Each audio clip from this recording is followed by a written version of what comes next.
Hey, yo, what up, everybody? SOS Wrestling Network back at y'all with more G1 Climax 30 action. Tonight, we got night 3 and we got night 4 with y'all.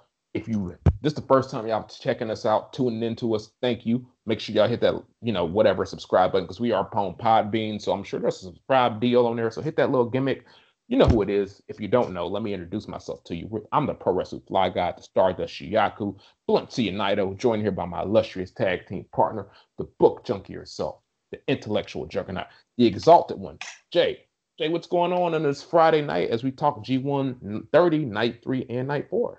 Oh, it is a Friday night, and Friday nights are great for talking about wrestling. I am very much looking forward to breaking down both of these shows because, contrary to popular concern before the G1 started, these shows are definitely up to the standard, and in some cases, even more so.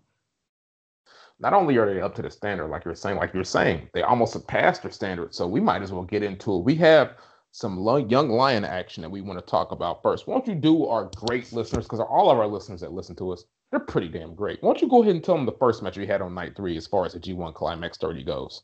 They are great. You are great. Thank you for listening. Thank you for being here with us. So, the opening match on every G1 card is a Young Lions singles match, and it's been rotating between the three Young Lions currently in Japan and available: Yota Tsuji, Yuya Uemura, and Gabriel Kid.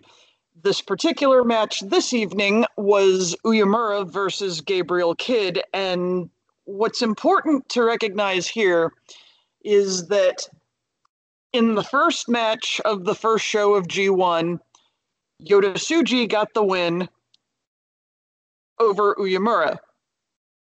And then we've got just this chain going on here. But poor Gabriel Kid has been on the receiving end of pretty much all of the matches.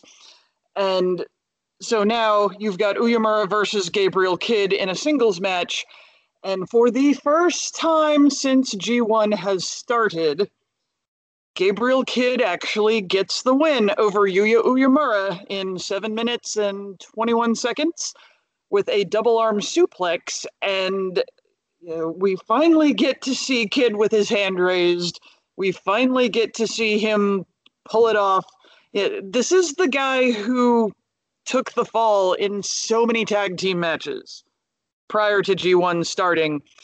And every time he would talk about it in the backstage comments, he would bring up the idea that he was going to get the win, he was going to do this, he was going to do that, but there's still a little bit of tension between the New Japan dojo and the LA dojo, of which Gabriel Kid is a part. So we cannot forget that Gabriel Kid is one of Katsuyori Shibata's boys. He just happens to be over here in Japan at the time. And I personally found it very interesting that Gabriel Kid from the LA dojo just beat Uemura, who, according to that same Katsuyori Shibata, is the person to watch for the future of the company. So Shibata's pretty high on Uemura right now.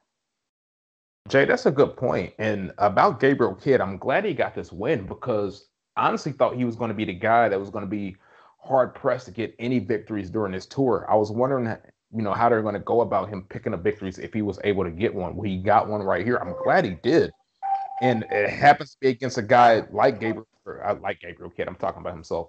But against a guy like Yota Tsuji, who, sans beard, maybe he's lost a little bit of his powers. Maybe Jay White stole his powers a little bit. Maybe that's something we're not, seeing, beneath the surface. We peel it back. Maybe that's something that happens. But in the meantime, between time, I was kind of wondering if Gabriel Kidd would be able to pick up any wins right here. Now, I'm glad he did, but it's like, will this be his last victory of this tour? You know what I mean? Or that's fair. But right now, all three of them have a win. All of them have won a match. So now we get to move forward and see, okay, all of you have had your hand raised one time. Now what's going to happen for the rest of the tour? Because these are shows 3 and 4 out of 19. So Whew. they're going to have many, many chances. They will, and I'm glad they will, honestly, because I like seeing these guys whenever I get the chance too. So they got their action going on. Now we get to the first G1 Climax action tonight. We have Jeff Cobb actually taking on Shingo Takagi right here, and this was a match. These guys have some history because I think these guys last tangled. I think it was maybe either in 2018 or 2019. I don't have any internet pulled up right now for me to go ahead and check, but they did have some entanglements in PWG not too long ago, and I think it was actually during Bola. I So was going these to guys are say, I thought it was during Bola that they fought. yeah, yeah, these guys are not strangers to each other, Jay. So I had my hopes very, very high for this match that we're going to get between Jeff Cobb and one Shingo Takagi. Shingo Takagi, of course, is coming to this match on one. He lost this match to the Holy Emperor, not the Holy Emperor. I'm thinking about Jeff Cobb. Jeff Cobb lost this match to the Holy Emperor Taichi, and Jeff Cobb, or not Jeff Cobb, but see, look, I'm fucking myself up.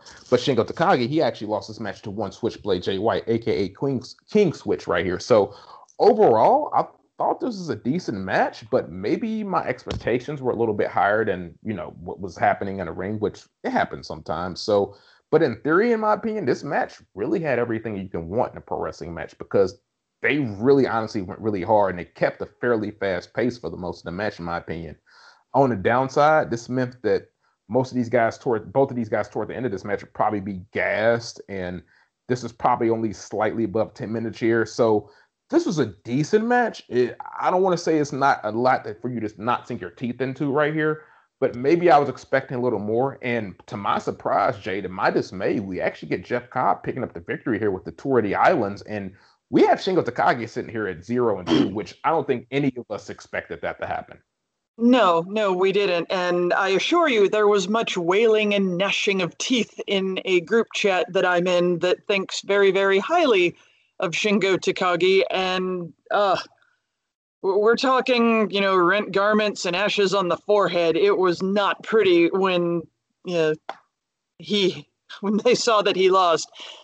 I think I enjoyed this match a little bit more than you did. I totally agree with the part about expectations perhaps being unfairly high. I think just across the board, though, Jeff Cobb has been so good in the two matches he's had so far in this G1 as compared to the last G1 he was in. He wasn't bad, and I like Jeff Cobb. I like Jeff Cobb a lot, but his last G1 was lackluster, and it does not feel like that this go around. Everything just feels like he's got it. Yeah, I'm sure part of it is the fact that he looks different. He's leaned up, but he is still incredibly muscular. He's got the slightly graying beard thing going on, and that works for him. His style in the ring is definitely more of what it needed to be before. So I liked pretty much everything about this match as far as their exchanges went.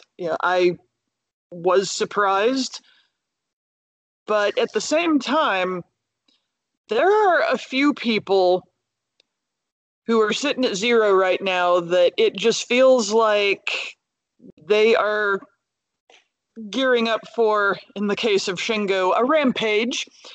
And yeah, individual matches can be just, frustrating and heartbreaking and all those other things. I mean, I used to be like that so bad with G1 coming around.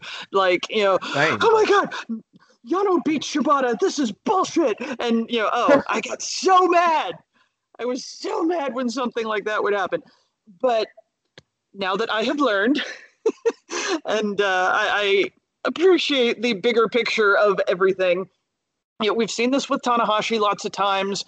We saw it with Jay before. We've seen it many times that we'll have people lose like their first 3 matches and still go on to make the finals.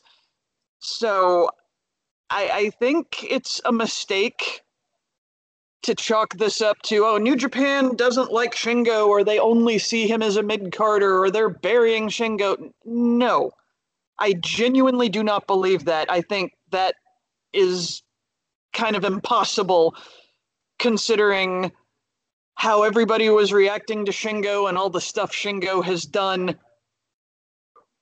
in February, before everything shut down.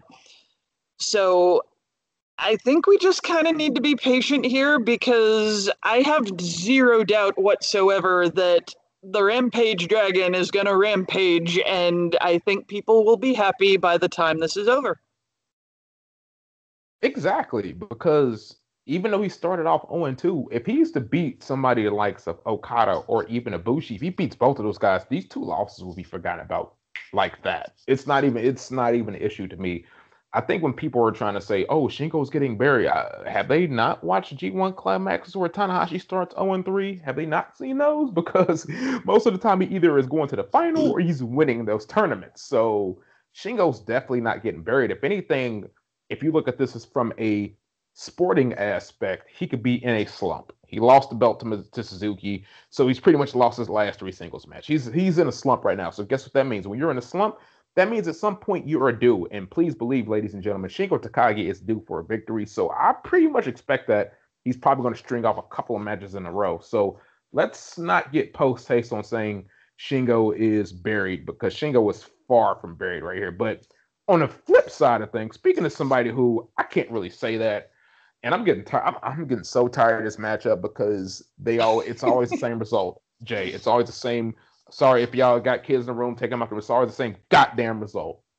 We got Kazuchika Okada taking on and defeating Yujiro Takahashi right here. And honestly, in my opinion, this match was not as good as Yujiro's outing against Will Ospreay. And maybe that has to do something with this opponent. I don't know.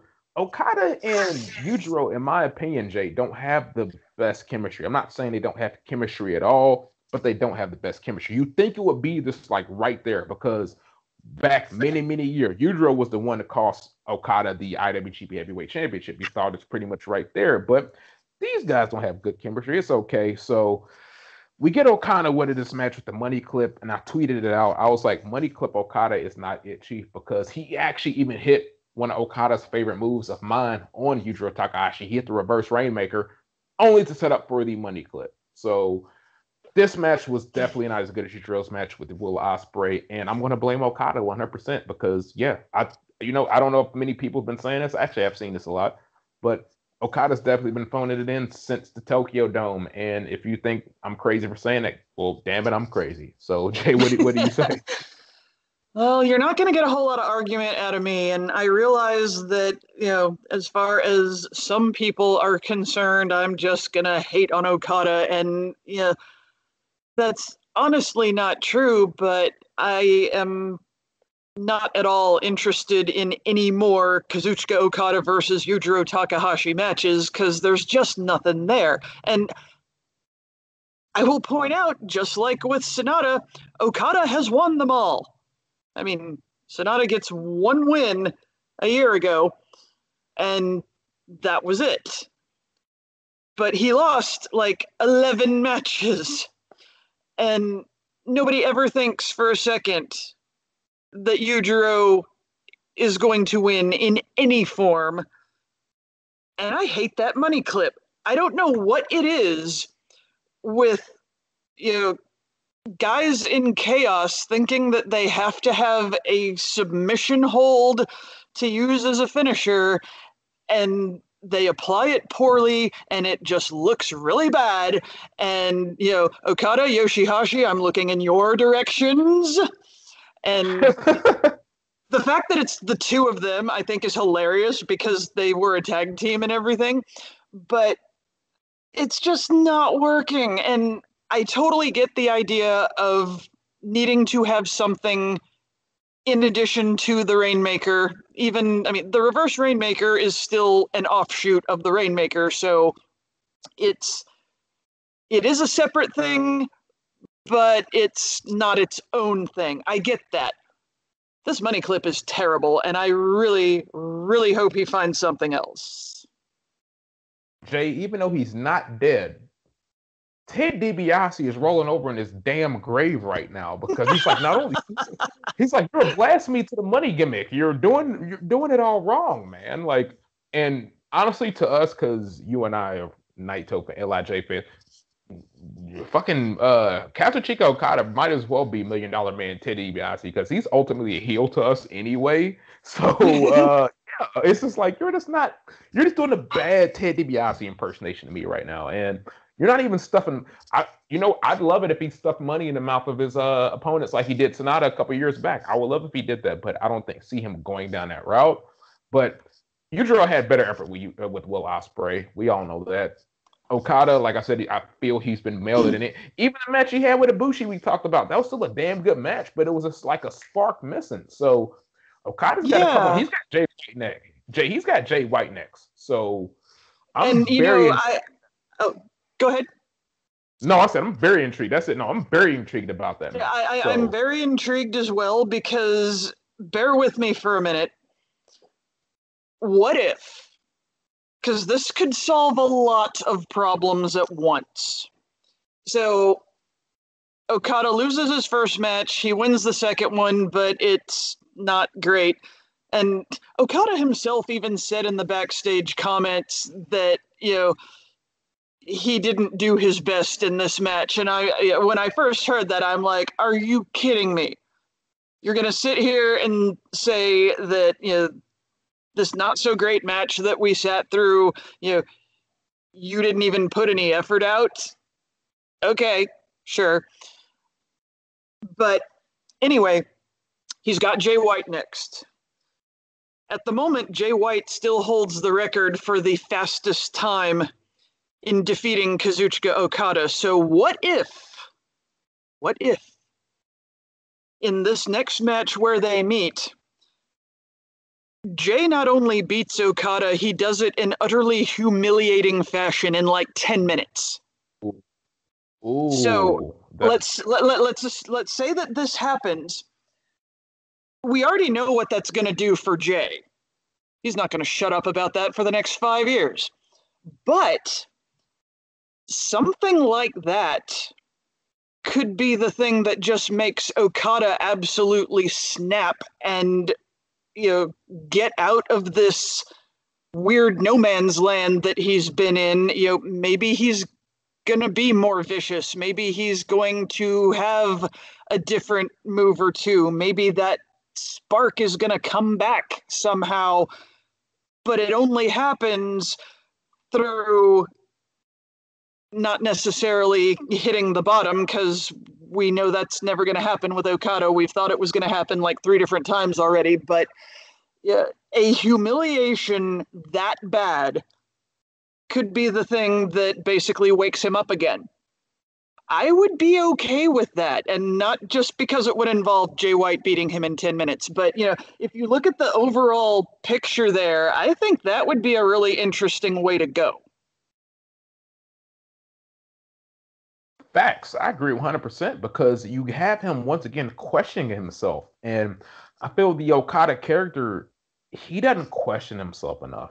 He really doesn't. Like, even once when he had the red hair, it was like, okay, he's just doing this because he's not challenging for the title. So to have the Okada character question himself is an interesting predicament, and I'm 100% for it. I hope Jay White is able to pick this victory up. And you know what, damn it, I might be biased because I like Jay White better, but it is what it is. I don't care. I want Jay White to be.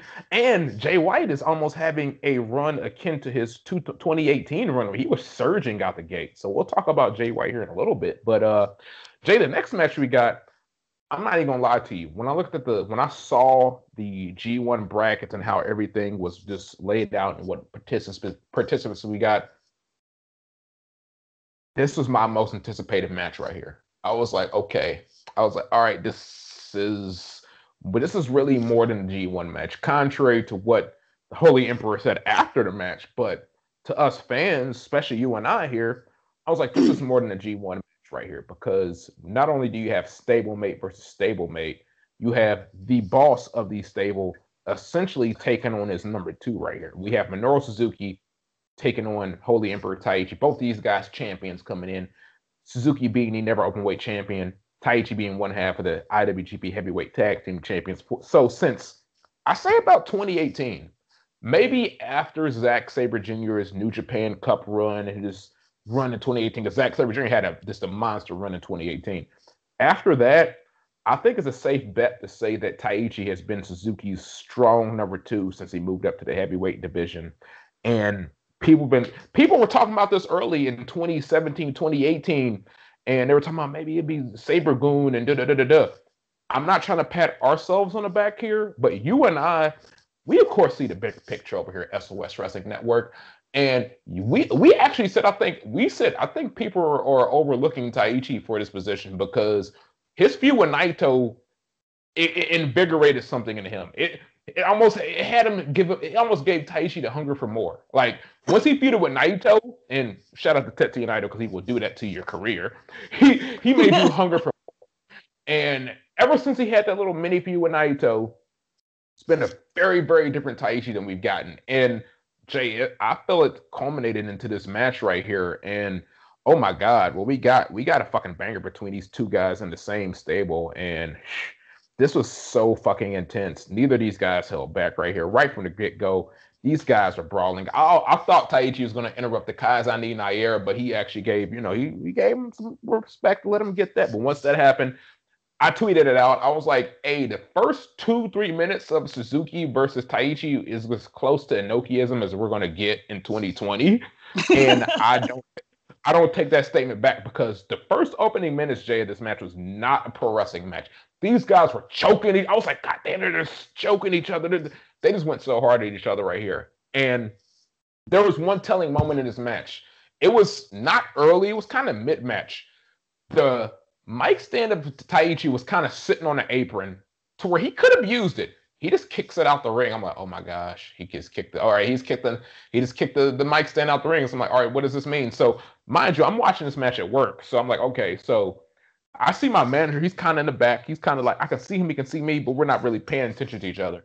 So finish of this match happens. Taichi hits him with Black Mephisto and pins Suzuki right here. I can see my manager on the corner of my eye see me lose my shit because I was definitely not expecting this result. So I see him see me lose my shit. I'm just like, I don't fucking care. I was not expecting it because the ending of this match was played so well.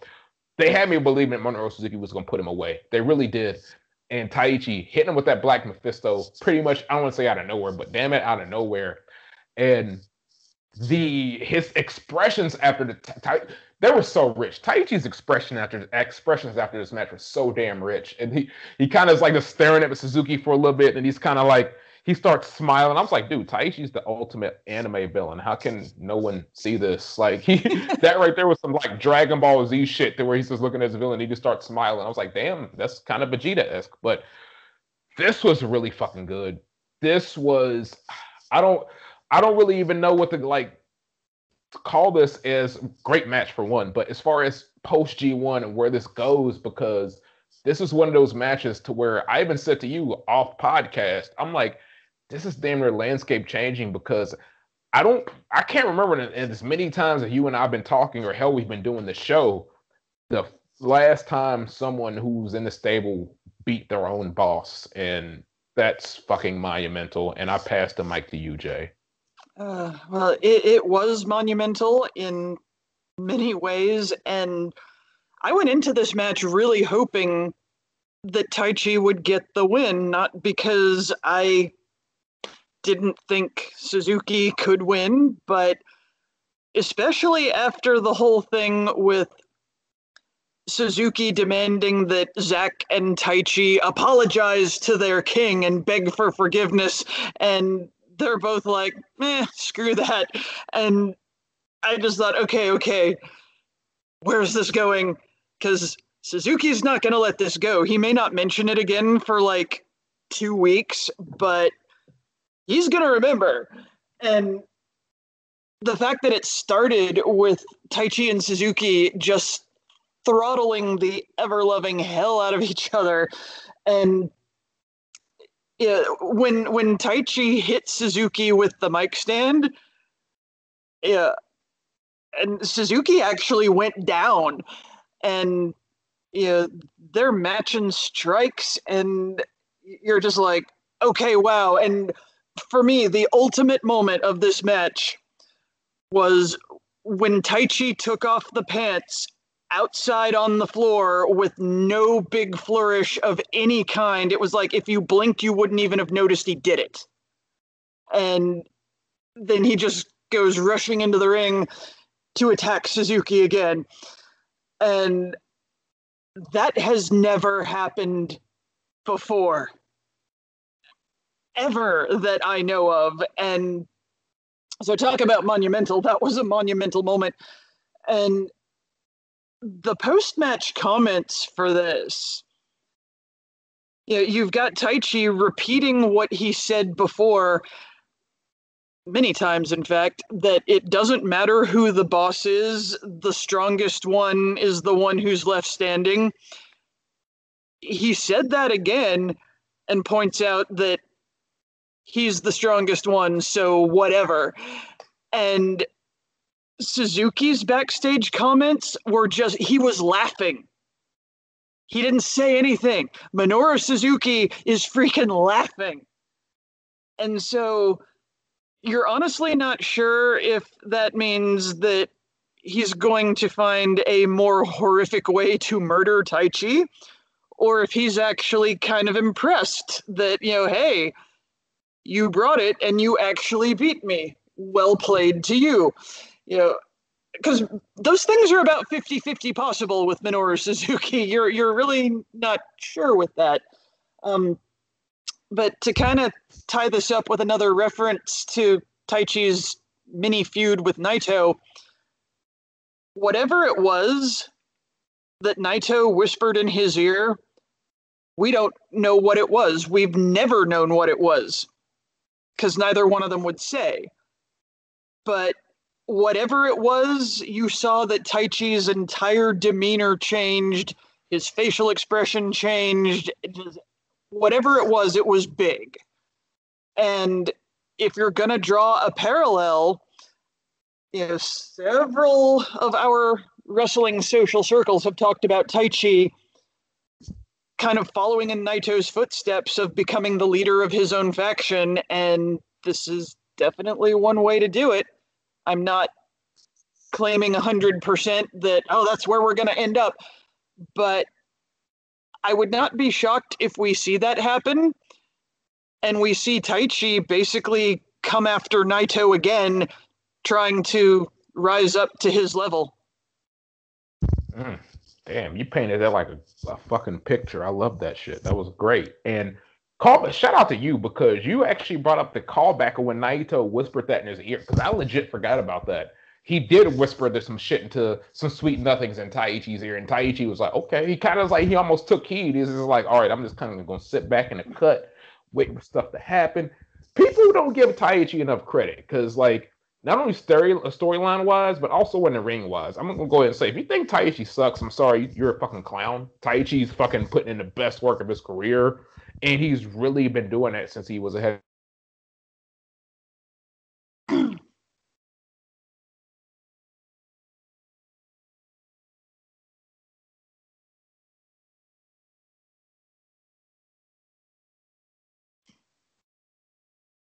Oh, I think we lost you. Hold up.